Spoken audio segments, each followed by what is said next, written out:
నమస్కారం. గురుబలం రాశిఫలం ప్రత్యేక చర్చా కార్యక్రమానికి స్వాగతం. దేవానాంచ ఋషీనాంచ గురుంకాంచన సన్నిభం బుద్ధిమంతం త్రిలోకేశం తం నమామి బృహస్పతి.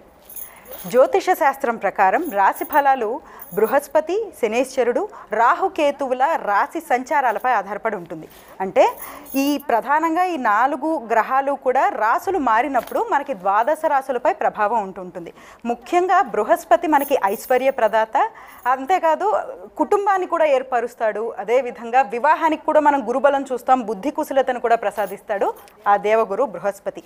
ఈ నేపథ్యంలో గురు సంచారం అంత కీలకం. మనకి వృషభ రాశి నుంచి మిథున రాశిలోకి ప్రవేశిస్తున్నాడు బృహస్పతి. ఈ నేపథ్యంలో సరస్వతి పుష్కరాలు కూడా జరగనున్నాయి. అంతేకాదు ఈ యొక్క గురు సంచారం మారుతుండడం వల్ల మనకి గురు బలము, గురు దోషాలు కూడా ఏర్పడుతూ ఉంటాయి రాసులకి.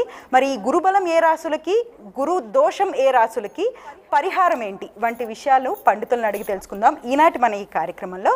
మరి పండితుల్ని పరిచయం చేసుకుందాం. మొదటగా బోధరాజు భార్గవి గారు, నమస్కారం అమ్మా. నమస్కారం అండి. గాడిచర్ల నాగేశ్వర సిద్ధాంతి గారు, నమస్కారం అయ్యా. దేవులపల్లి రామకృష్ణ శాస్త్రి గారు, నమస్కారం అండి. నమస్కారం. ముందుగా భార్గవ్ గారు, మనకి గురు సంచారం యొక్క ప్రాముఖ్యత ఏంటి? శ్రీ గురుభ్యో నమః, శ్రీమాత్రే నమః. గురుర్బ్రహ్మ గురుర్విష్ణు గురుదేవో మహేశ్వర, గురు సాక్షాత్ పరబ్రహ్మ తస్మై శ్రీ గురవే నమః. ఈ సృష్టి మొత్తం కూడా పరబ్రహ్మ మీద ఆధారపడింది. ఆ పరబ్రహ్మతో సమానమైనటువంటి బలము కలిగిన తపోశక్తి కలిగినటువంటి వారు గురువు. గురువు కూడా భగవంతుడినే తపస్సు చేస్తారు, కానీ భగవంతుడి కన్నా మించినటువంటి శక్తి సంపన్నుడవుతారు. ఒక్కొక్క సందర్భంలో భగవంతుడిని కూడా శపించగల సత్తా ఒక్క గురువుకి మాత్రమే ఉంటుంది. గురువు అంత బల సంపన్నులు అనమాట.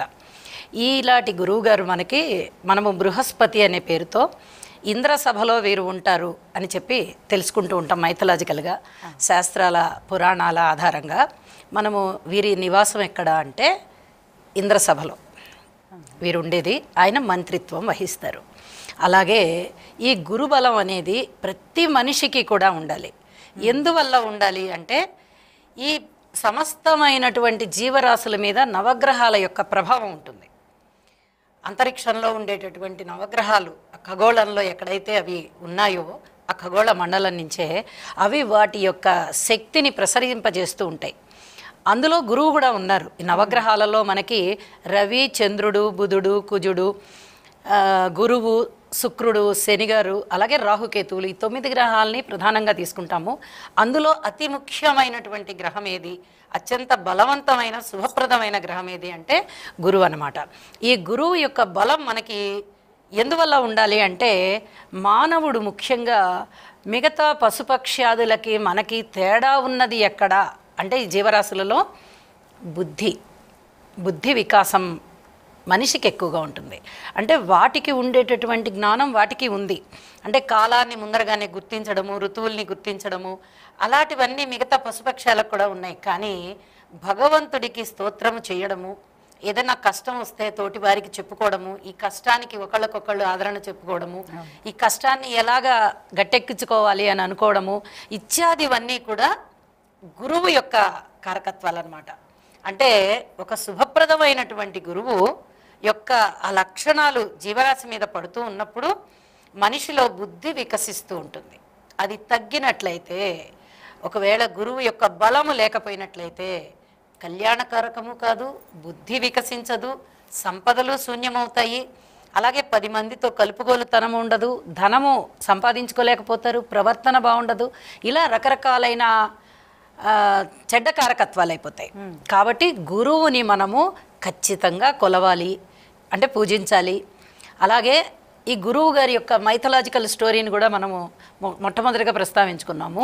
ఇంద్ర సభలో వారు మంత్రిగా ఉన్నారు ఇంద్రుడి యొక్క సభకి అని చెప్పుకుంటున్నాం కదా. దానికి మనము గురువు యొక్క ప్రాధాన్యత అక్కడ దగ్గర నుంచి ప్రారంభమైంది. అత్యద్భుతంగా ఉండేటటువంటి గురుబలం ఉన్న రాసులు కొన్ని ఉన్నాయి మనకిప్పుడు. గురువు మారినప్పుడు కొన్ని రాసులకి చాలా చాలా బలయుక్తంగా ఉంటారు, కొన్ని రాసులకి బలహీనం అవుతారు. అవి ఏమిటి అనేది కూడా మనము ప్రస్తావించుకుందాము. ఒక్క సంవత్సర కాలానికి గురువు గారి యొక్క సంచారం మారుతూ ఉంటుంది. ఒక సంవత్సర కాలం ఒక రాశిలో ఆయన సంచరిస్తూ ఉంటారు. ఇవాల్టి రోజు వరకు వృషభ రాశిలో సంచరిస్తున్నటువంటి ఆయన ఇప్పుడు వాయుతత్వ రాశి అయినటువంటి మిథున రాశిలోకి వస్తున్నారు. భూతత్వం నుంచి వాయుతత్వ రాశిలోకి వస్తున్నారు ఆయన. ఇక్కడ కొన్ని అద్భుతాలు సృష్టిస్తారు. ఎందుకంటే ఆ క్షేత్రము బుధక్షేత్రం, మిథున రాశి. అక్కడ బుధుడు కూడా, ఆ రాశ్యాధిపతి బుధుడు కూడా, గురువు ఎంత శక్తిమంతుడో బుధుడు కూడా అంతే శక్తిమంతుడు. బుద్ధికి, మనస్సుకి, శుభత్వాలకి, మంచి ఆలోచనకి, మంత్రిత్వానికి, గణనకి, గణాంకాలకి, వీటన్నిటికీ కూడా బుధుడు కూడా ప్రతీక. అటువంటి రాశిలోకి గురువు వచ్చినప్పుడు చాలా అద్భుతమైన విశేషాంశాలు జరుగుతూ ఉంటాయి. గురుబలం గురించి చక్కగా తెలియజేశారు సిద్ధాంతి గారు. అదేవిధంగా ఇప్పుడు మనం మాట్లాడుకున్నట్టు గురు సంచారం అంటే ఇప్పుడు మనకి వృషభ రాశి నుంచి మిథున రాశిలోకి ప్రవేశిస్తున్నాడు. మరి సంవత్సరం అంతా కూడా మిథున రాశిలోనే ఉంటాడా? ఏ విధంగా ఉంది గురుబలం? శరదిందు సమాకారే పరబ్రహ్మ స్వరూపిణి వాసరాపీఠ నిలయ జ్ఞాన సరస్వతి నమోస్తుతే. శృతిస్మృతి పురాణానాం ఆలయం కరుణాలయం నమామి భగవత్పాద శంకరం లోకశంకరం. శ్రీమాత్రే నమః. మనకు ఉన్నటువంటి నవగ్రహాలలో ముఖ్యంగా గురు శుక్రులు వీరిద్దరు కూడా అత్యంత శుభప్రదమైనటువంటి గ్రహాలు. అందులో గురు మిగతా అన్ని గ్రహాలలో 5వ గ్రహము, తర్వాత ఈయన అత్యంత పెద్ద గ్రహం కూడా నవగ్రహాలలో. మొత్తం నవగ్రహాలలో ఈయన 9వ గ్రహం, సూర్యుడి నుంచి 5వ గ్రహం. అయితే చాలామంది ఏమిటంటే ప్రతి శుభకార్యానికి కానివ్వండి, ఇందాక చెప్పినట్టు దేనికైనా గురు శుక్రులు చాలా ఇంపార్టెంట్. ప్రతి గ్రహం కూడా శుభాన్ని చేకూరుస్తుంది, చెడును కూడా చేకూరుస్తుంది. అయితే ముఖ్యంగా గురువు మాత్రం చెడు చెయ్యడు. కాకపోతే జరగవలసిన పనులలో కొంత తాత్సారం జరగచ్చు, అనుకున్న సమయానికి జరగకపోవచ్చు. మిగతా గ్రహాలు అనుకూలంగా ఉంటే దీని యొక్క ప్రభావం కూడా తగ్గిపోతుంది. కాబట్టి కేవలం గురు గురించే అని ఆలోచించద్దు. శుక్రుడు కూడా శుభగ్రహమే. ఇప్పుడు వారు చెప్పినట్టు బుధుడు కూడా విద్యాకారకుడు, మంచి జ్ఞానాన్ని, విద్యను, తర్వాత మనకు ఆలోచన శక్తిని ఇవన్నీ ఇస్తారు బుధుడు. అట్లా ప్రతి గ్రహానికి ఒక ప్రత్యేకత ఉన్నది. సూర్యుడేం తక్కువ కాడు. ఆయన తేజస్సు, ఆయన దృష్టి ఉన్నదంటే ఎన్నో పనులు చేయగలుగుతాం. మంచి జ్ఞానాన్ని ఇస్తాడు, వికసింపజేస్తాడు. కాబట్టి ప్రపంచంలో ఏ గ్రహం అని అంతే మనకి ముఖ్యంగా ఏమిటంటే 7 గ్రహాలే మనం లెక్కలోకి తీసుకోవాలి. రాహు కేతులు ఛాయాగ్రహాలు. అందుకే మీరు ప్రపంచంలో చూడండి, చాలామంది అంటారు మేము విదేశాలు ఎక్కడి నుంచో ఇది వచ్చింది విద్య అని చెప్పుకుంటారు. కాదు, ఇది మన భారతదేశం, మన వేదాల నుంచే వచ్చింది. దానికి ఒక్క ఉదాహరణ చెప్పి మీకు ఇచ్చేస్తానే. మనకు ప్రపంచంలో వారాలు ఎన్ని ఉన్నాయండి? ఆది, సోమ, మంగళ, బుధ, 7 వారాలే కదా. 7 తప్ప అది ముస్లిం కంట్రీకి రావచ్చు, క్రిస్టియన్ కంట్రీ కావచ్చు, ఇంకేదన్నా దేశంలో ప్రపంచంలో 7 వారాలే ఉన్నాయి కదా. 7 వారాలకు పేర్లు ఏమున్నాయండి? ఆదివారము అంటే ఆదిత్యుడు, సన్ అన్నారు. సన్ అంటే ఏంటిది? మళ్ళా అది సూర్యుడే కదా. మూన్ మండే, చంద్రుడు, కుజుడు, బృహస్పతి బుధుడు, బృహస్పతి గురువారం, అన్నీ ఈ 7 గ్రహాలే ముఖ్యం. రాహు కేతు అంటే ఛాయాగ్రహాలు. అదేమిటంటే వేరే గ్రహాన్ని దాని యొక్క దృష్టితోనే ఇది చేస్తాయి, కానీ సొంతంగా అవి చేయలేవు. అందుకనే మనం ముఖ్యంగా ఏమిటి 7 గ్రహాలనే ఇది చేసుకోవాలి. 7 గ్రహాలు కూడా వాటి సమయాన్ని బట్టి, స్థానాన్ని బట్టి శుభ ఫలితాలు ఇస్తాయి. కొంచెం అశుభంగా ఉన్నప్పుడు ఏమిటంటే మనం అనవసరంగా కొత్త వ్యాపారం చేయటం కానీ, ఇంకేదైనా కొత్త పనులు చేయటం కానీ రిస్క్ తీసుకోకుండా జాగ్రత్తగా ఉండాలి. ఉద్యోగులు ఏమిటి అధికారులతో కానీ, తోటి ఉద్యోగులతో కానీ, ప్రయాణాలు చేసేటప్పుడు కానీ, కొత్త నిర్ణయాలు చేసుకోవటప్పుడు ఆలోచించి చేయాలి. పెట్టుబడులు పెట్టేటప్పుడు కానీ వీటిలో జాగ్రత్తలు తీసుకోవడానికి ఒక సూచన తప్ప భయపడవలసిన అవసరం లేదు. గురుగారు, గురువు ఎప్పుడు మంచి చేస్తాడని తెలియజేశారు. అంతే శాస్త్రి గారు, మనం ఇప్పుడు గురు సంచారం అనేది సంవత్సరం అంతా కూడా మిథున రాశిలోనే ఉంటుంది. అంటే సంవత్సర కాలం పాటు ఒకే రాశిలో ఉంటారు అని అంటారు కదా. మరి ఈ సంవత్సరం అంతా కూడా మిథున రాశిలోనే ఉంటారా? శ్రీ గురుభ్యో నమః, శ్రీ మాత్రే నమః. సంవత్సరం అంతా ఉంటారు. ప్రతి రాశిలో కూడా గురువు ఒక సంవత్సరం ఉండటం అనేది పరిపాటిగా నడుస్తుంది. కానీ ఈ సంవత్సరంలో ఒక 2 నెలలు మాత్రం ముందుకు వెళ్ళి మరలా వెనక్కి రావడం జరుగుతుంది. అంటే ఒక 2 నెలలు తక్కువ అవుతుందని అర్థమవుతుంది. అంటే మరలా వక్రించి లోపలికి మిథునంలోకే వస్తారు, కర్కాటకంలోకి వెళ్ళి మరలా మిథునంలోకి వచ్చి వక్రంలో ఉంటారు. కాబట్టి 10 నెలలు మాత్రం ఈ మిథున రాశిలో ఈ విధంగా ఉంటుందని తెలుస్తోంది. ఇంకా ఆ 10 నెలల ప్రభావం ఈ కొన్ని రాశులకి అనుకూలంగాను కొన్ని రాశులకి ప్రతికూలంగాను ఉండే అవకాశం కూడా ఉన్నది. అయితే ఈ విధానంలో ఒక చిన్న తమాషా ఎట్లా జరుగుతుంది అంటే, దాదాపుగా ఎప్పుడైనా సరే గురువు మార్పు జరిగితే ఆయన 5 రాశులకు మాత్రం పూర్తి అనుకూలతను చూపిస్తారు. అది ఎక్కడ 2వ స్థానం, అంటే గురువు గారు 2వ స్థానంలో ఉన్నప్పుడు అంటే అర్థం వృషభ రాశి వారికి అని. అలాగే 5వ స్థానం కుంభరాశి వారికి ఇప్పుడున్నది. మీనరాశి వాళ్ళకు కూడా 5వ స్థానంలోకి వస్తారు తర్వాత, కానీ ఇప్పుడున్నది కుంభరాశికి. అలాగే గురువు మళ్ళీ 9వ స్థానం అంటేనేమో తులారాశికి, సప్తమం 7వ స్థానం అంటేనేమో ధనుస్సు రాశికి. ఈ 5 రాశులకి అనుకూలంగా ఉంటుంది అని చెప్పబడుతుంది. అయితే ఈ సంవత్సర కాలంలో ఇందాక చెప్పినట్టుగానే 10 నెలలు మాత్రం ఈ విధంగా ఉంటూనే మిగిలిన వాళ్ళకి ప్రతికూలంగా ఉంటుందని చెప్పాం కదా. వాళ్ళకి అందరికీ కూడా ఆ 2 మాసాలు ఉన్నాయి కదా, అక్టోబర్ నవంబర్ ప్రాంతంలో గురువుగారు కర్కాటకంలోకి వచ్చి ఉంటారు. ఆ సమయంలో ఇంతకుముందు ప్రతికూలంగా ఉన్న వాళ్ళందరికీ అనుకూలంగా మారుతాడు. ఇప్పుడు అనుకూలంగా ఉన్న వాళ్ళందరికీ ప్రతికూలంగా మారుతాడు. అంటే ఈ సంవత్సరంలో ఉన్న విశేషం ఏంటంటే అన్ని రాశుల వాళ్ళకి అనుకూలంగా మారుతున్నారు అనేది తెలుస్తోంది. అయితే దీంట్లో కొంత తక్కువగా మేషరాశి వారికి మాత్రం బలహీనంగా ఉంది. మిగిలిన వాళ్ళందరికీ కూడా కొంతమందికి 10 నెలల వరకు బాగా ఉంటుంది, కొంతమందికి 2 నెలల వరకైనా అనుకూలత ఉంటుంది. ఆ 2 నెలల అనుకూలత ఉన్న వాళ్ళకి కూడా తర్వాత సంవత్సరం పూర్తిగా సంవత్సరం మొత్తం వాళ్ళ అనుకూలంగా ఉండేవాళ్ళే. అంటే దాదాపుగా ఈ సంవత్సరంలో అక్టోబర్ దాకా మాత్రం ఈ 5 రాశుల వాళ్ళకి అనుకూలంగా ఉంటుంది. ఆ తర్వాత ఒక 2 నెలలు మాత్రం మిగిలిన రాశుల వాళ్ళకి కూడా అనుకూలంగా ఉంటుంది. అంటే ఇప్పుడు నాకు అనుకూలంగా లేదు అని బాధపడవలసిన ఫీల్ అవ్వాల్సిన అవసరం తక్కువగా ఉంది. అంటే ఎవరికైతే కొంతకాలం వెయిట్ చేయాల్సి వస్తుంది, ఏదైనా సరే సమయానుకూలంగా మన సమయం వచ్చిందాక ఎదురు చూడాల్సి వస్తుంది. అలాగే కొన్ని రాసుల వాళ్ళకి వెంటనే పనులు అవుతుంటాయి, కొంతమందికి నిదానంగా వాళ్ళ సమయం వచ్చే టైం వరకు ఎదురు చూస్తే అప్పుడు పని అవుతుంది. కాబట్టి ఈ గురువు మార్పు అనేది ఈ 12 రాసుల వాళ్ళకి కూడా ఈ విధంగా అర్థం చేసుకోవాలి. ఎక్కువగా 5 రాసుల వాళ్ళు మాత్రం నిరభ్యంతరంగా వాళ్ళ పనులు చేసుకోవచ్చు. మిగిలిన కాలంలో 2 నెలలు మాత్రమే పనిచేసే వాళ్ళు ఉన్నారు కదా, వాళ్ళు ఇప్పటి నుంచే ప్రిపేర్ అయ్యి ఆ సమయం కోసం ఎదురు చూసుకుంటూ దానికి తగిన ప్రణాళికలు వేసుకుంటూ అప్పుడు అనుకూలపడేటట్టు చేసుకోవాలి. అట్లా అప్పటికప్పుడు వచ్చి మనకి పెద్ద ఉపయోగాలు మీద పడవు కదా, ప్రణాళిక ఉండాలి. ఆ ప్రణాళిక ఈ మిగిలిన రాసుల వాళ్ళు చేసుకుంటే బాగుంటుంది. మొత్తం మీద చూస్తే అంతా కూడా శుభ ఫలితాలు అందరికీ అనుకూలంగా ఉంది, కొందరికి ఎక్కువగా అనుకూలంగా ఉంది. అమ్మ భార్గవి గారు, మనం ఇందాక చెప్పుకున్నట్టు గురు సంచారం అంటే వృషభ రాశి నుంచి మిథున రాశి, మరి మిథున రాశి వారికి ఎలా ఉంది? రాశిలోనే ఉన్నారు, అద్భుతమైన యోగం. అంటే వాళ్ళు జన్మరాశిలో వాళ్ళు పుట్టినప్పుడు మిథున రాశిలో చంద్రుడు ఉన్నారన్నమాట. మిథున రాశి వారు అంటే మిథున రాశిలో చంద్రుడు ఉండగా పుట్టిన వారికి గురువు గారి యొక్క గమనం ఇప్పుడు చంద్రుడితో అనుసంధానం అయిపోయింది. చాలా అద్భుతంగా ఉంటుంది. ఇక్కడ ఇంకొక విషయాన్ని కూడా తెలియచెప్పుకోవాలండి. ఈ సంవత్సరం ప్రత్యేకంగా ప్రతి సంవత్సరము కన్నా కూడా, ఎందుకంటే రకరకాల రాసులలో గురువుగారు ఉన్నప్పుడు కొన్ని రాసుల వాళ్ళకి మంచి జరుగుతుంది, కొన్ని రాసుల వాళ్ళకి శుభం జరగడం అనేది ఆలస్యం అవుతుంది. చెడు అయితే చెయ్యరు, కానీ శుభం జరగడం ఆలస్యం అవుతుంది. 1 నెలలో అవ్వాల్సిన పనులు 4 నెలలకు అవుతాయి, అట్లాగా ఆలస్యం అయిపోతుంది. అయితే ఈ సంవత్సరం కర్కాటక రాశిలో గురువుగారు ఉచ్చ పొందుతారు. అంటే తను ఎక్కువ కాంతివంతంగా ఉంటారు.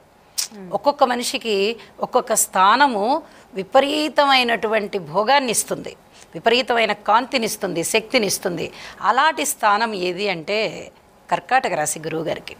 గురువుగారు తన రాశిలోకి వచ్చేటటువంటి మూమెంట్లో ఉన్నారు.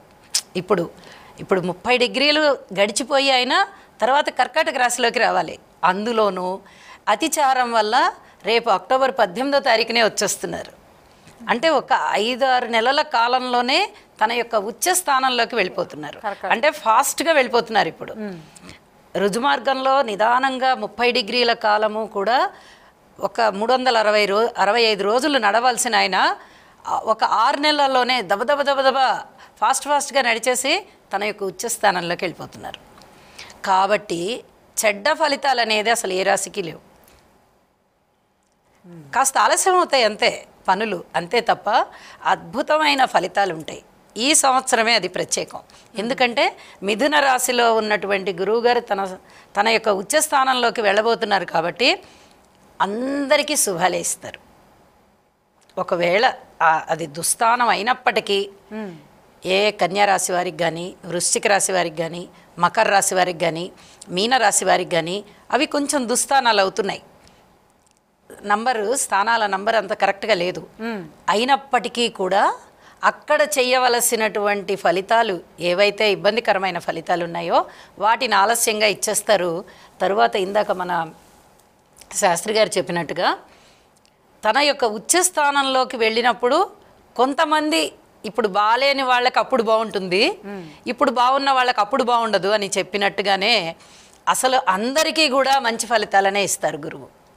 అద్భుతమైనటువంటి విశేషాంశాలు ఈ సంవత్సరం ఉండబోతున్నాయి. కాబట్టి ఎవరు భయపడవలసిన అవసరం లేదు, బాధపడవలసిన అవసరం లేదు, అయ్యో మనకి గురుబలం లేదే అని దిగులు పడాల్సిన అవసరం లేదు.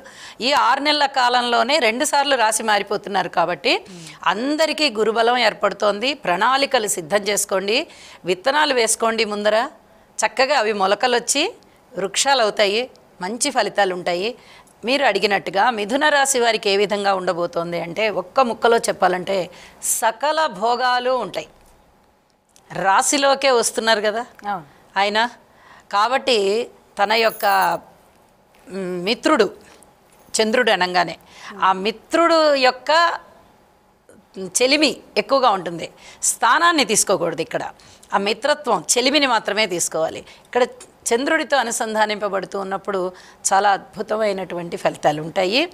వాళ్ళకి సుఖాన్ని ఇస్తాడు, భోగాన్ని ఇస్తాడు, పుత్ర సంతానాన్ని ఇస్తాడు, ఆయుష్ని పెంచుతాడు, ఆరోగ్యాన్ని ఇస్తాడు. గురువు ఇవ్వలేని పని అంటూ లేదండి.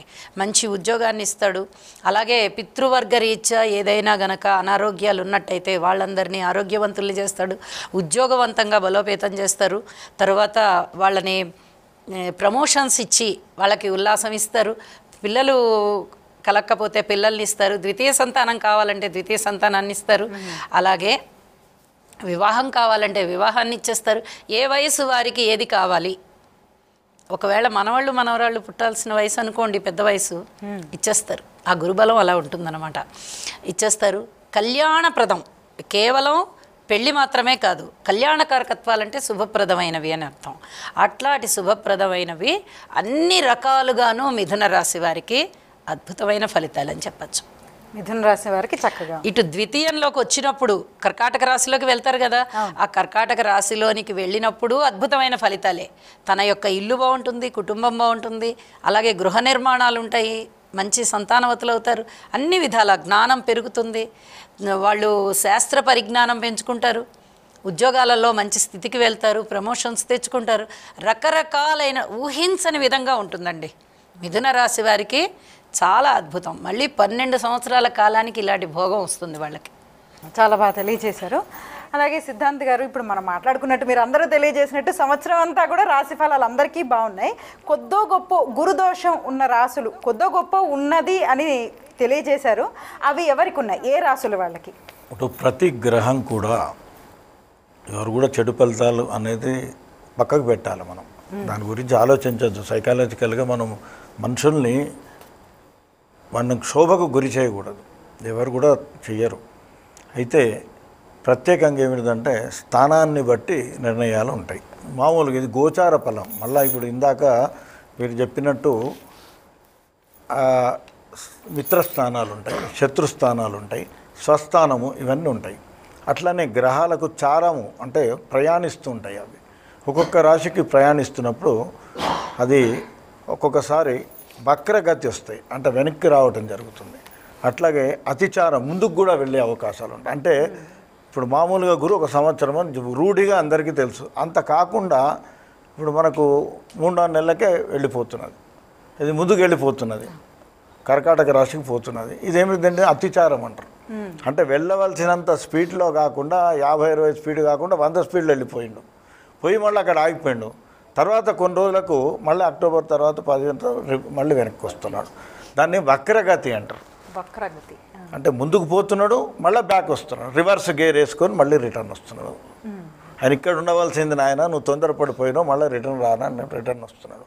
అంటే ఈ రిటర్న్ వస్తున్న ఈ కాలంలో ఎప్పుడైతే అక్కడ పోయిండో, అతిచారంలో పోయినప్పుడు అక్కడ దాని ఎఫెక్ట్ అంత పవర్ఫుల్గా ఉండదు.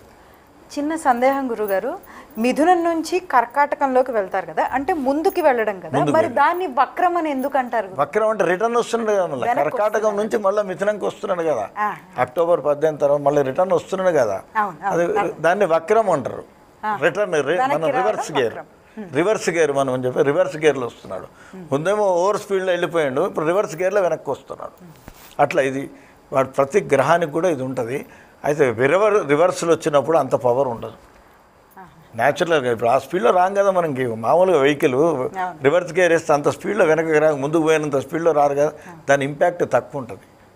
మళ్ళీ స్వస్థానంకి వచ్చిన తర్వాత అక్కడ వచ్చిన తర్వాత మామూలుగా ఇప్పుడు ఏదైతే ఫలితాలు ఇస్తున్నాడో, మామూలుగా 2వ స్థానం, 5వ స్థానం, 7, 9, 11 ఈ స్థానాలలో శుభ ఫలితాలు ఇస్తారు.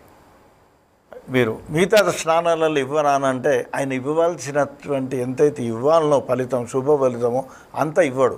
కానీ గురువు ఎప్పుడు కూడా ఎవరికి నష్టం చెయ్యడు.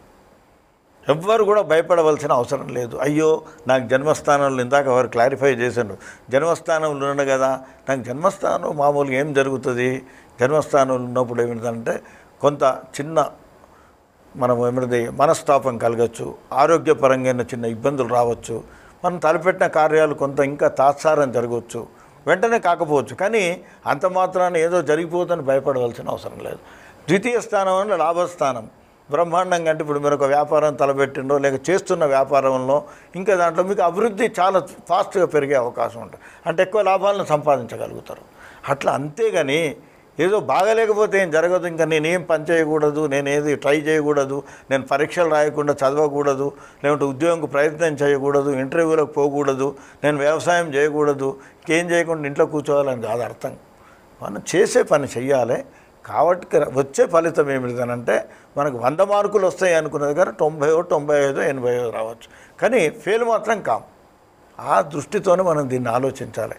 అంతే తప్ప గురుగ్రహం ఏదో చేస్తాడు శని, ఆయన చెయ్యడు. ముందే చెప్పిన కదా, శుభగ్రహం కాబట్టి నష్టం చెయ్యడు. కాకపోతే ఆయన ఇవ్వవలసినటువంటి లాభం ఇవ్వకపోవచ్చు, తగ్గుతుంది లాభం అంత, అది దాని ఇంపాక్ట్. శుభగ్రహం కాబట్టి తక్కువ నష్టమన్న చేయడు. ఎవరు ఇప్పుడు భగవంతుడు గుడికి పోతారండి, మీరు ఆయనకు అందరు ఏదో స్వీట్లు తెచ్చిండు, అరటి గెల్లలు తెచ్చిండు, నేను ఇవ్వలేకపోయినా అక్కడ భగవంతుడిని మొక్కుకుంటే నువ్వేం తీసుకురాలేదు నాయన, నేను నీకు శుభ ఫలితం ఇయ్యాను అన్నాడు కదా భగవంతుడు. ఆయన చాలా బ్రహ్మాండంగా సువర్ణ పువ్వులు తీసుకొచ్చిండు, నాకు ఇన్ని గెలలు తీసుకొచ్చిండు, పండ్లు తెచ్చిండు, ఇవి తెచ్చిండు, స్వీట్లు తెచ్చిండు, మంచి వస్త్రాలు పెట్టిండు, నేను ఆయనకి ఇస్తాను నీకు ఇవ్వంటే దేవుడు కూడా లంచం తీసుకుంటాడా? తీసుకోడు కదా. నీ భక్తిని చూస్తాడు. నీ హృదయంలో ఆయనకి ఎక్కడ స్థానం ఉన్నది, అది నువ్వు సమర్పించున్నటువంటి హృదయం నుంచి సమిస్తున్నట్టు భక్తి పుష్పాన్ని చూస్తాడు. నీ భక్తిని ఆయన లెక్క కడతాడు, కానీ ఈ రకంగా ఆయన చూడడు. కాబట్టి ఇక్కడ కూడా అంతే, మనం హృదయం బాగుంటే జరుగుతుంది. అరిష్ట స్థానం ఉన్నంత మాత్రం ఏం జరగదు. ఆయన ప్రార్థన చేయండి, అయ్యా కొంచెం నాకు శుభ ఫలితాన్ని ఇవ్వు, కొంచెం మీరు నా మీద దయ చూపండి అని ప్రార్థన చేయండి. అదే మనం ఏమిటంటే గురువుకు జపం చేసుకోవటము, స్తోత్ర పారాయణం చేయటము, అట్లాగే ఏమిటంటే దేవతా దర్శనం చేసుకోవటము, పూజలు అటువంటి జరపటం, ఇవి మార్గాలు దానికి. చక్కటి ఉదాహరణతో చక్కటి సమాధానం చెప్పారు గురుగారు. ఒక చిన్న విరామం తీసుకుందాం, విరామం తర్వాత చర్చను కొనసాగిద్దాం. గవి గారు, గాడిచెర్ల నాగేశ్వర సిద్ధాంతి గారు, అలాగే దేవులపల్లి గారితో మొదలు పెడదాం. శాస్త్రి గారు, మనకి గురుదోషం లేదు అని ఇంతకటి నుంచి అనుకుంటున్నాము, అనుకున్న ఫలితాలు ఇవ్వరు గురువు ఈ యొక్క రాసుల్లో ఉన్న వాళ్ళకి అని అనుకుంటున్నాం కదా, ఆ రాసులు ఏవి, ఆ రాసుల వాళ్ళకి ఏం చేసుకుంటే అనుకున్న ఫలితం వస్తుంది, ఎటువంటి పరిహారాలు చేసుకుంటే?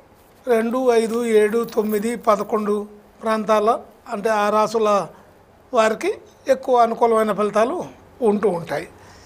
అయితే ఇందాక అదే విధంగా మళ్ళీ కూడా అన్ని రాసుల వాళ్ళకి కూడా అనుకూలమైన ఫలితాలు ఉంటాయని కూడా చెప్పుకున్నాం. అయితే దీన్ని కొంచెం జాగ్రత్తగా విశ్లేషణ చేసుకుంటే మనం అనుకునే విధానంలో ఒకటి శుభ ఫలితం, ఒకటి అశుభ ఫలితం అని నిర్ణయం తీసుకుంటాం. ఆ తీసుకునే విధానంలోనే ఒక చమత్కారం ఉంటుంది. జన్మరాశిలో గురు సంచారం జరిగినప్పుడు ఎక్కువ మంది అశుభ ఫలితాన్నే చెప్తూ ఉంటారు.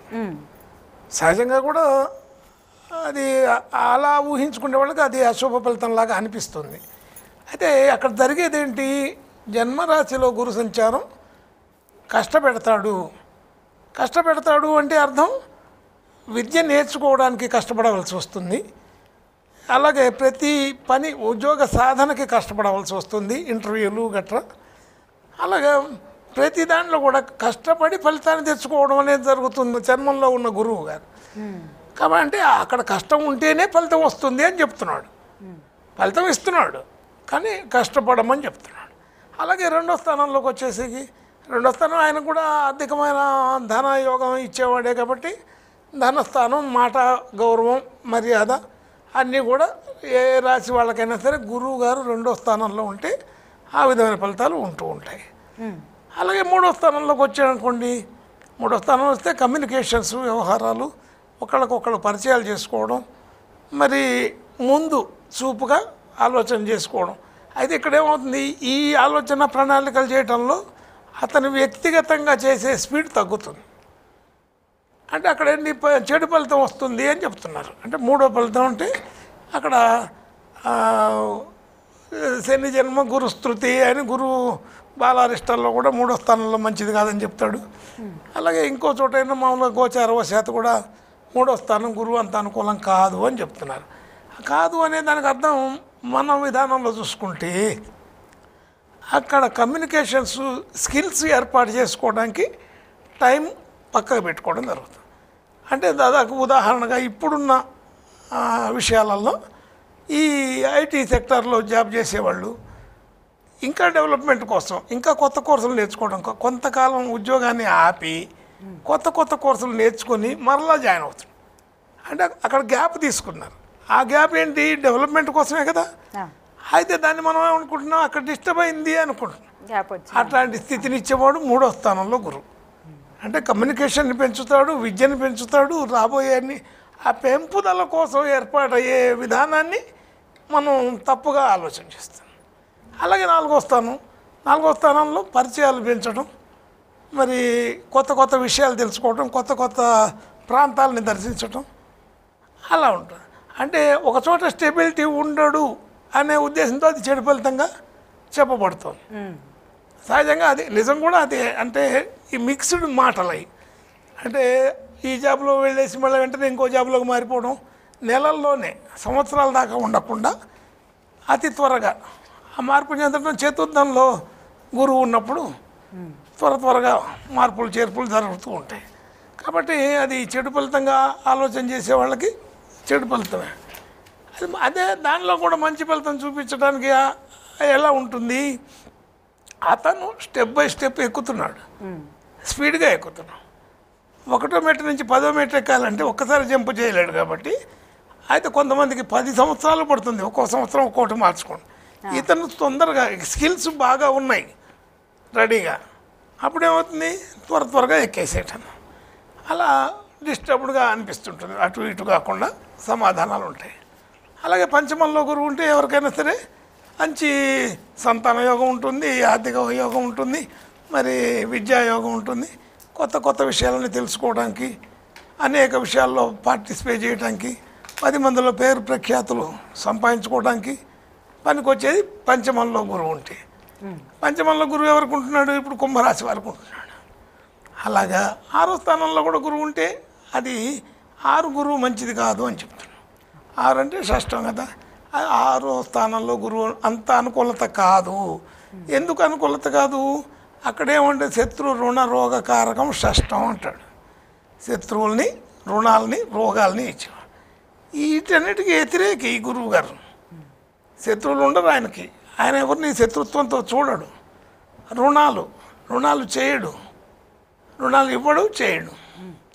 ఆ రోగాలు, అనారోగ్య సమస్యలు కూడా ఆయన దగ్గర పెద్దగా ఉండవు.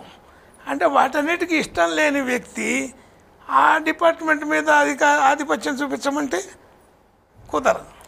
అందుకోసం అక్కడ ఏమవుతుంది, ఆయన ద్వారా శత్రువులు ఉండరు, ఆయన ద్వారా రుణాలు ఉండవు, ఆయన ద్వారా రోగాలు రానివ్వడు. వచ్చిన వాటికి వేరే గ్రహాల ప్రభావం ఉండవచ్చు, దశలు జాతక ప్రభావం ఇవన్నీ. కానీ గురువు గారి ద్వారా మాత్రం ప్రత్యేకంగా ఇవి రావు అని చెప్పడం జరుగుతుంది.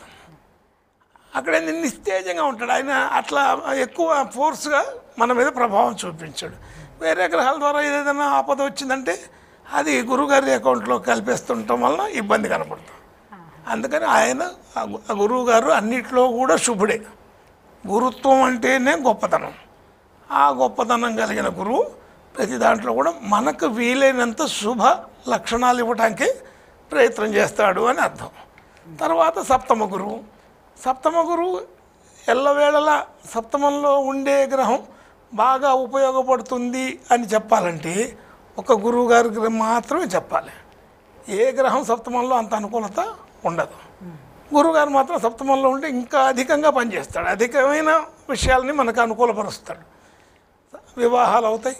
మరి వివాహం కాని వాళ్ళకి ఎన్నాళ్ళ నుంచో ఎదురు చూసి తప్పకుండా వివాహం చేస్తాడు. ఆ గురు సంబంధం కలిగితే చాలు.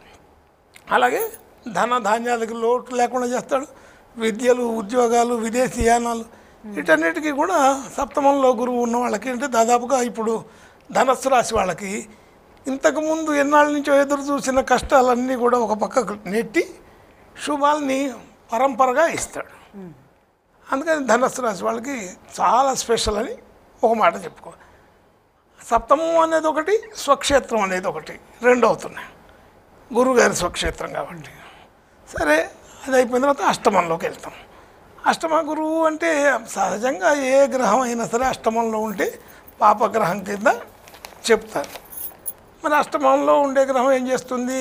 ఆరోగ్య భంగము, ఆయుష్ భంగము, అవమానకరము, ఇలాంటి విషయాలు. గౌరవ భంగం అంటే ఒక చోట చెప్తే అవమానము, అగౌరవం అనేది మరణంతో సమానం అని చెప్తాడు.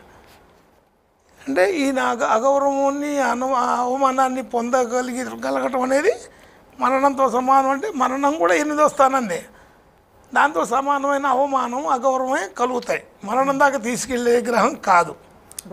కాకపోతే కొంచెం అనుకున్న సమయంలో ఏదో ఒక చిన్న మాట పడవలసి వచ్చే పరిస్థితి ఎంత పెద్దవాళ్ళకైనా ఆ సమయంలో ఉంటుంది. అది గురువుగారి యొక్క అష్టమంలో గురువు ఉంటే వచ్చే లక్షణం. అంటే ఉద్యోగంలో ప్రమోషన్ రాదు, ఏదో ఒకటి అడ్డుపడుతుంది. అంటే డెవలప్మెంట్ ఆగిపోతుంది, కొంచెం ఒక అడుగు ముందుకు వేసే స్థితి ఆగిపోతుంది తప్ప అది ప్రత్యేకమైన బ్యాడ్ అనేది ఈ గురువు గారి ద్వారా రాదు. తర్వాత వచ్చి 9వ స్థానం భాగ్యం. భాగ్య గురువు అంటే ఇంక అసలు భాగ్యాన్ని కురిపిస్తాడనే చెప్పాలి. అంటే అన్ని రకాల భాగ్యము అనేది అంటే ఇంకొక విశేషం ఉంది. సంతానము భాగ్యమే, వివాహము భాగ్యమే, ధనం ఒక్కటే కాదమ్మా. ధనంతో పాటు గౌరవము, మర్యాద, కీర్తి, ధనము, సంపద, మరి పిల్లలు, విద్య, ఎక్కడికి వెళ్ళినా మనకు ఒక రకమైన కీర్తి, గౌరవం, గుర్తింపు ఒక్కసారిగా ఉబికి వస్తాయి. అంటే అన్ని రకాల విషయాలని కూడా భాగ్యం కిందనే ట్రీట్ చేయాలి. భాగ్యం అనే పేరుతోటి పిలవాలి. అంటే పితృభాగ్యం, మాతృభాగ్యం, అట్లా సంతాన భాగ్యం, అలా పేర్లతో అంటే ఏదైనా భాగ్యమే. అన్ని రకాల భాగ్యాలని ఇచ్చేవాడు గురువు. ఆ గురువు దృష్టి ఖచ్చితంగా అక్కడే ఉంటుంది. అలాగే ఆ రాశి వాళ్ళకి 9వ స్థానంలో ఉన్న గురువు బాగా స్పెషల్గా ఎక్కువగా బాగా అనుకూలంగా పనిచేస్తాడు. సరే, ఇక 10వ స్థానం గురించి చెప్తాం. 10వ స్థానం అంటే ఏమిటి? ఉద్యోగ స్థానం అని చెప్పుకుంటాం.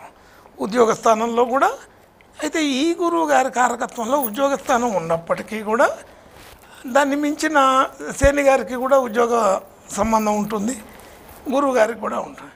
ఈ విధానంలో ఏమవుతుంది? ఉద్యోగంలో డెవలప్మెంట్ అనేదాన్ని కొంచెం ఆగుతుంటుంది, స్పీడ్ తగ్గుతుంది.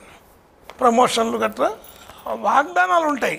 నెక్స్ట్ ఇయర్ నీకు ప్రమోషన్ ఇస్తాను, ఇప్పుడు కాదు, అలాగే నీకు నెక్స్ట్ ఇయర్ జాబులు ఇస్తాను అన్నీ అట్లా నెక్స్ట్ వచ్చే నెల, వచ్చే వారం అట్లా వాయిదాలు పడే పద్ధతే తప్ప వెంటనే స్పీడ్గా అయ్యే పనికి దశమ గురువు అంత అనుకూలం కాదు. లేకపోతే ఏకాదశంలో గురువు ఉంటే సర్వశ్రేష్టం. ఏకాదశంలో ఏ గ్రహం ఉన్నా శుభ ఫలితాలు ఇస్తారు అన్నప్పుడు సాక్షాత్ గురువే ఉన్నప్పుడు శుభ పరంపర వస్తుంటుంది. ఇక దాని గురించి ఎక్కువగా చెప్పాల్సిన పని లేదు. శుభ పరంపర. ఇకపోతే 12వ స్థానం. ఆ 12వ స్థానంలో ఉన్న విషయం ఏంటంటే ప్రమోషన్లు, ట్రాన్స్ఫర్లు. ద్వాదశాష్టమ జన్మస్థో శని రంగారకో గురు స్థానభ్రష్టం ధన వ్యయం కుర్వంతు ప్రాణ సందేహం. కొంచెం అనారోగ్యాన్ని ఇస్తాడు, ప్రయాణాలను ఇస్తాడు, ట్రాన్స్ఫర్లు ఇస్తాడు, ఉద్యోగంలో ప్రమోషన్లు ఇస్తాడు, ట్రాన్స్ఫర్లు ఇస్తాడు. ఇలాగా మార్పులు జరిగే అవకాశం 12వ స్థానంలో ఉంటే ముందు అక్కడి నుంచి మార్పు జరుగుతుంది. అట్లా మార్పులు జరిగే సమయం 12వ స్థానంలో గురువు ఉన్న వాళ్ళకి జరుగుతుంది. ఆ 12వ స్థానం ఇప్పుడు ఎవరికి ఉంది? కర్కాటక రాశి వాళ్ళకు. అంటే అనుకూలత ఉంటూనే మార్పులు చేర్పులు జరుగుతున్నాయి. నిన్నటి దాకా లేని వాళ్ళు వస్తూ ఉంటాయి.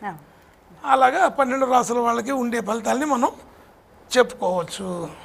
చిన్న అవరోధాలే కానీ పెద్ద ప్రమాదాలు ఏమీ లేదు. గురువు గారు అంటేనే అసలు అపరాధాల్లోనే బెనిఫిట్ ఉంది. నువ్వు ఇక్కడి నుంచి పరిగెత్తితేనే అక్కడ బస్సు అందుతుంది. ఈ పరిగెత్తడం శ్రమ అనుకుంటే నీకు బస్సు అందదు, ఇది శ్రమ అనుకుంటే ఏది జరగదు. ఈ శ్రమ పెట్టినందుకు గురువు గారు మనకేం జరుగుతుంది? తర్వాత బస్సు అందు అంటే ముందు కష్టంలో నుంచే కదా సుఖం వచ్చేది. ఆయన ఇచ్చిన కష్టాలన్నీ కూడా నెక్స్ట్ రాబోయే వైభవానికి, సుఖానికి సంకేతాలే అని అర్థం. బాగుంది గురుగారు.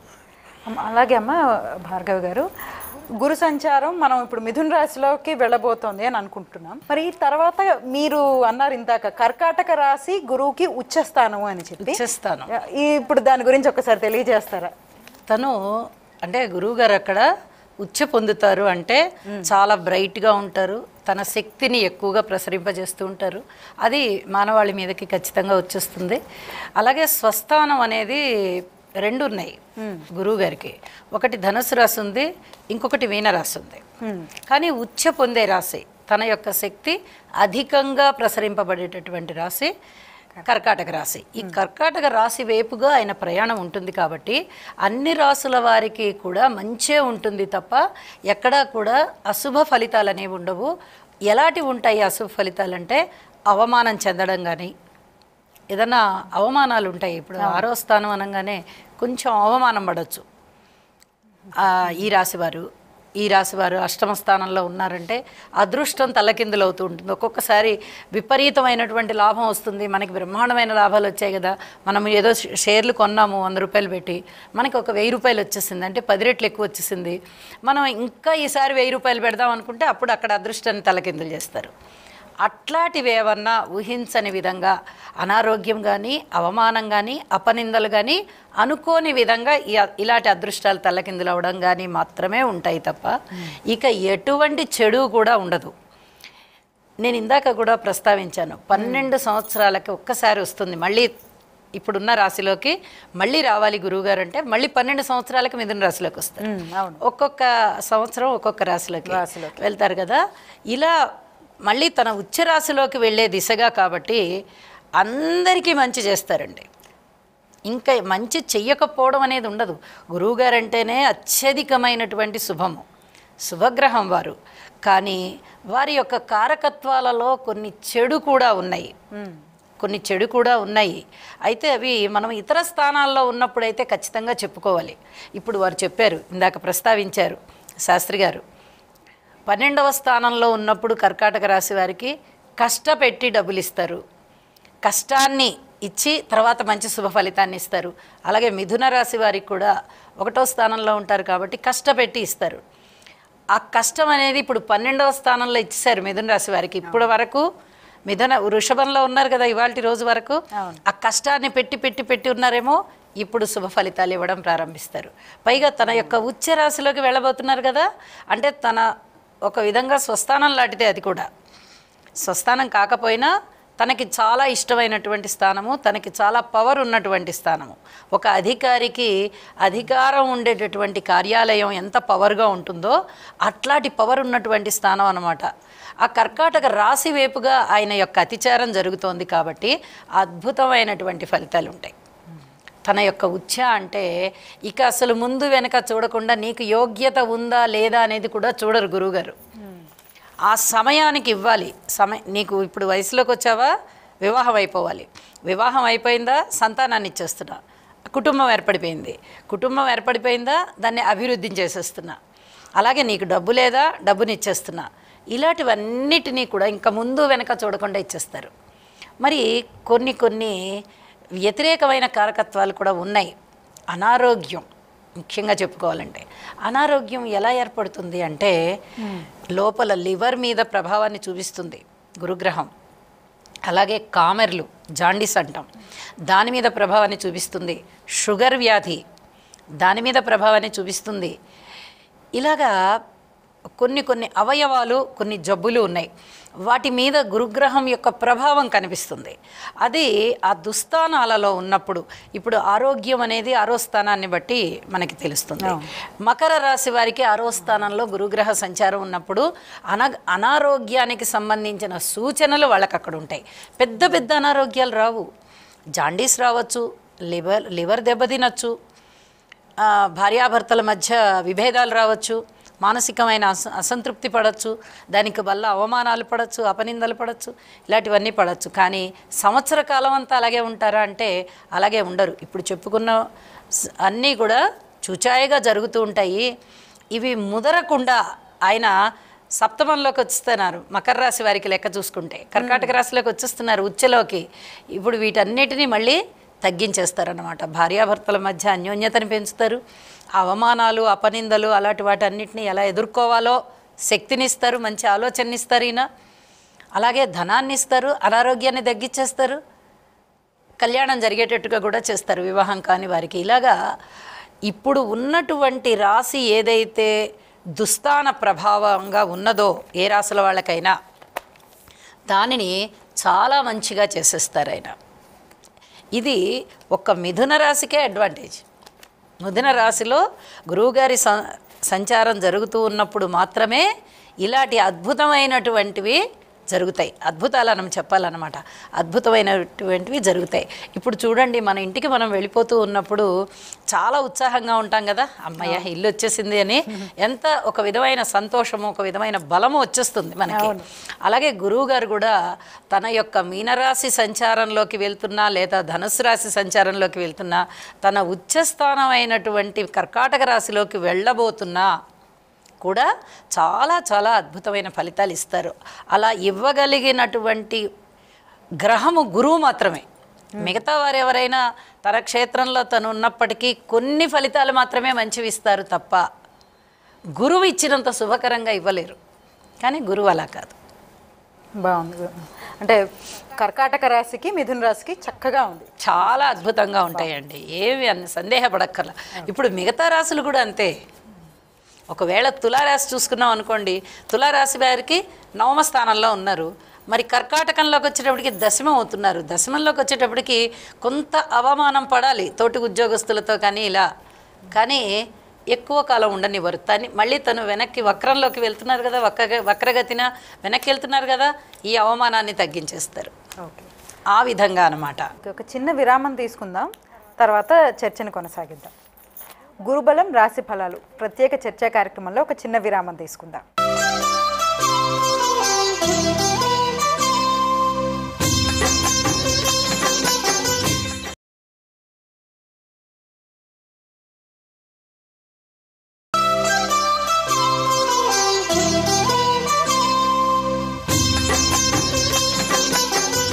గురుబలం రాశిఫలం ప్రత్యేక చర్చా కార్యక్రమానికి తిరిగి స్వాగతం. చర్చలో పాల్గొంటున్న వారు భార్గవి గారు, సిద్ధాంతి గారు, అలాగే శాస్త్రి గారు.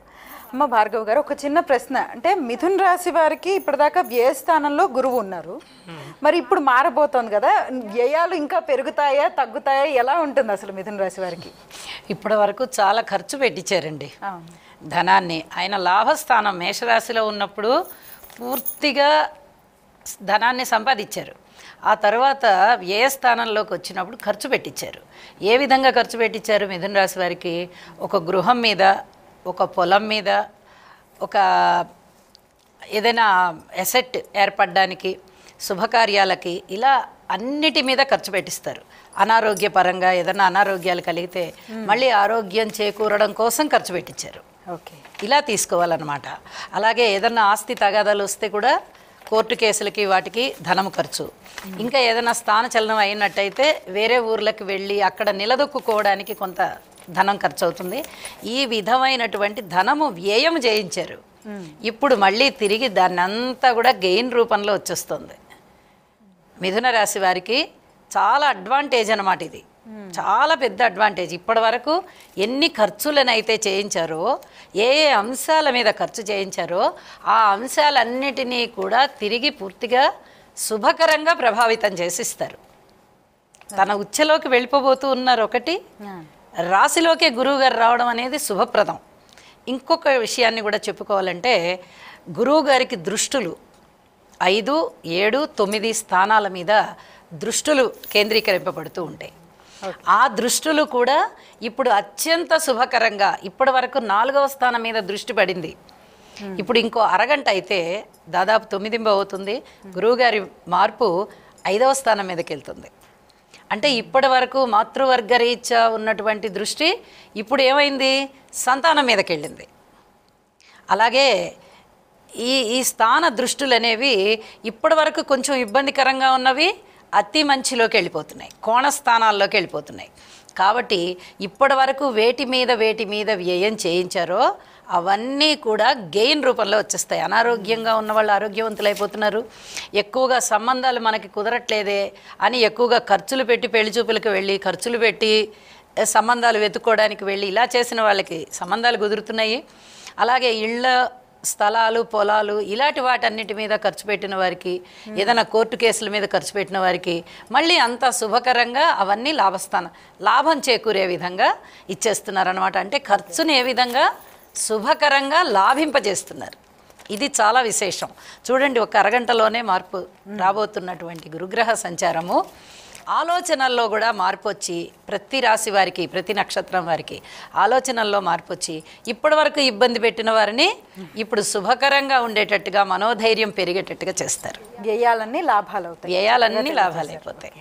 సిద్ధాంత్ గారు, అట్లనే మనం గురు సంక్రమణ వేళ ఎక్కువగా దక్షిణామూర్తిని ఎక్కువగా పూజించడం అనేది చూస్తూ ఉంటాం. ఎందుకని? భగవద్ ధ్యానం అన్నింటికీ మంచిది. దక్షిణామూర్తి ఆయన ప్రార్థిస్తే మీకు తీరని కోరిక అనేది ఉండదు. అందుకోరికను ఏమిటంటే విద్య కావాలను, ముఖ్యంగా విద్య గురించి వారు ఎవరైతే ప్రయత్నం చేస్తున్నారో ఉత్తమమైనటువంటి ర్యాంకులు పొందటానికి, మంచి మేధాశక్తిని పొందటానికి, అందుకే మేధా దక్షిణామూర్తి అంటారు ఆయన. మంచి మేధస్సును పొందగలగటానికి ఆయనను మించిన దైవం లేదు. కాబట్టి ఒక దక్షిణామూర్తి స్తోత్రం కానివ్వండి, పారాయణం కానివ్వండి, జపం కానివ్వండి, అర్చన కానీ ఏది చేసినా మనకు నమ్మకంతో, విశ్వాసంతో, భక్తి ప్రపత్తులతో చేస్తే తప్పకుండా అన్ని రంగాలలో విజయాన్ని సాధించగలుగుతారు. మీకు ఒక మేధస్సు వచ్చిందనుకోండి, ఒక వ్యాపారస్తుగా మీరు ఉన్నారనుకోండి, వ్యాపారంలో మీరు మంచి ఉన్నత స్థితికి పోయే అవకాశాలు ఉంటాయి. ఎందుకంటే మంచి ఆలోచనలు వస్తాయి, మంచి నిర్ణయాలు తీసుకుంటారు. తప్పకుండా ఏమిటంటే అది అభివృద్ధి దశలో సాగుతుంది. ఒక అధికారిగా ఉన్నారనుకోండి, మీరు తీసే ప్రతి డిసిషన్, ప్రతి నిర్ణయం కూడా మీకు కలిసి వస్తుంది. ప్రమోషన్ రావచ్చు, మీరు ఉన్నత స్థాయికి కూడా పొందే అవకాశాలు ఉంటాయి. అదేవిధంగా ఒక విద్యార్థి ఉన్నానుకో, ఆయన చేస్తున్న కృషికి తగినటువంటి ఫలితాలు వచ్చి మంచి ఉత్తమ ర్యాంకులు పొందే అవకాశాలు ఉంటాయి. వ్యవసాయదారుడు ఆయన చేస్తున్నటువంటి కృషిలో మంచి ఆలోచనలు వచ్చి ఏ రకంగా ఏ పంట వేయాలి, ఎప్పుడు ఏ రకమైనటువంటి ఈ మందులు వాడాలి, ఇవన్నీ ఏమిటంటే ఆయనకు ఆలోచనలు వచ్చి మంచి పద్ధతులు ఏమిటంటే దాంట్లో కూడా పురోభివృద్ధి పొందగలుగుతారు.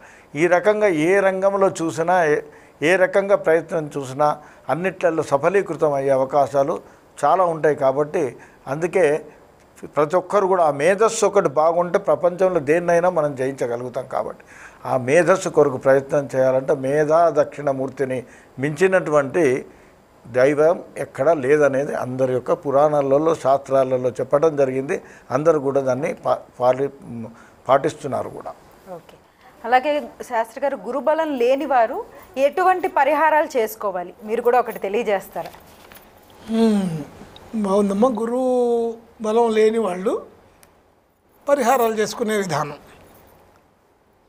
అయితే అందరూ చెప్పే పద్ధతి గురుమూర్తి దక్షిణామూర్తి, అలాగే దత్తాత్రేయ స్వామి. ఈ 2 విధానాల్లో పూజలు పునస్కారాలు పారాయణలు ఇలాంటివి చేసుకోవడం అంత ఉత్తమమైన పనే. అయితే దానికి మించి నా ఉద్దేశం ఒక విధంగా చెప్పాలంటే, గురుబలం తక్కువ ఉన్నవాళ్ళు ఫస్ట్ ప్రత్యక్ష గురువు గారు ఎవరైతే ఉన్నారో, అంటే ప్రత్యక్షంగా మనం ఏదో స్కూల్లోనో ఏదో కాలేజీల్లోనో ఏదన్నా ఇన్స్టిట్యూట్లోనో ఇలాంటి ఇన్స్టిట్యూట్లలో ఎవరైతే మనకు మన జీవనానికి సరైన విద్య నేర్పి మనకు ముందుకు నెట్టారో ఆ గురువుని స్మరించుకోవాలా, ఆ గురువుని సన్మానించుకోవాలి. అది ప్రత్యక్ష గురువు. ఆ గురువే దేవగురువే, బృహస్పతే, అలాగే విష్ణుమూర్తే అనుకోవాలి ఈ గురువుని. ఏ గురువు? మనకి విద్య నేర్పి మనము ఈ విధానంలో టెక్నికల్గా కానీ మరో రకంగా కానీ ఏ విద్యనైతే నేర్పి మనల్ని ముందుకు నడిపిస్తున్నాడో ఆ ప్రత్యక్ష గురువులో ఒక గురువు ఉంటాడు. ఒకళ్ళు ఆల్ నేర్పిన గురువు కావచ్చు, ఒకళ్ళు ఏబిసిడి నేర్పిన గురువు కావచ్చు, ఒకళ్ళు డ్రైవింగ్ నేర్పిన గురువు కావచ్చు, ఒకళ్ళు ఇలాంటి యాంకరింగ్ అను ఇంకోటను నటనను. ఏ గురువు అయితే నేర్పిన దాన్ని మనం అనుసరించి దానిలోనే ఉండి సాధించుకున్నాము, స్థిరపడ్డాము, ఆ గురువుని ఫస్ట్ ప్రత్యక్ష గురువు అదే బృహస్పతిగా ఆయనను స్మరించుకొని ఆయనకు నమస్కరించుకొని ఆయనకు సన్మానం చేసుకొని ఆ తర్వాత సెకండ్ గ్రహ గురువు బృహస్పతి, ఆ తర్వాత విష్ణుమూర్తి, అలాగే దక్షిణామూర్తి దత్తాత్రేయ స్వామి. ఈ పరంపర ఎవరిని మర్చిపోకుండా జరిపించుకుంటే ముఖ్యంగా ప్రత్యక్ష గురువుని అప్పుడు అనుకూలత పెరుగుతుంది. దాన ధర్మాలు చేసినా గురువుగారికి అనుకూలమైన శనగలు పచ్చ వస్త్రాలు దానం ఏమంటారు, పట్టు వస్త్రాలు దానం ఏమంటారు, అవన్నీ ఒక పద్ధతి. కానీ ముందు స్మరించడం నమస్కరించుకోవడం అనేది ప్రథమంగా చేయవలసిన పని అని నా ఉద్దేశం. బాగుంది గురుగారు. అదేవిధంగా గురు సంక్రమణ వేళ చక్కగా ఎన్నో విషయాలు మా ప్రేక్షకులకి తెలియజేయడమే కాకుండా వారి సందేహాలకు కూడా చక్కటి సమాధానాలను తెలియజేశారు. దైవారాధన కూడా ఎంత ప్రాముఖ్యత అనేది చాలా చక్కగా తెలియజేశారు ఈ గురు సంక్రమణ వేళ. ధన్యవాదాలు అమ్మ మీకు, అలాగే గురువుగారు ఇద్దరికి. నమస్తే. వీక్షించారు కదా, గురువు శుభగ్రహం కావడం చేత అందరికీ అన్ని రాసుల వారికి శుభాలే చేకూర్చినప్పటికీ చిన్న చిన్న అడ్డంకులు ఉన్నప్పటికీ దైవారాధన చేసుకుంటే చక్కగా వాటన్నిటినీ కూడా అధిగమించి అందరికీ చక్కటి శుభ ఫలితాలు ఇస్తాడు గురువు అని పండితులు తెలియజేస్తున్నారు. మరో కార్యక్రమంతో మళ్ళీ కలుసుకుందాం. అంతవరకు సెలవు. నమస్కారం.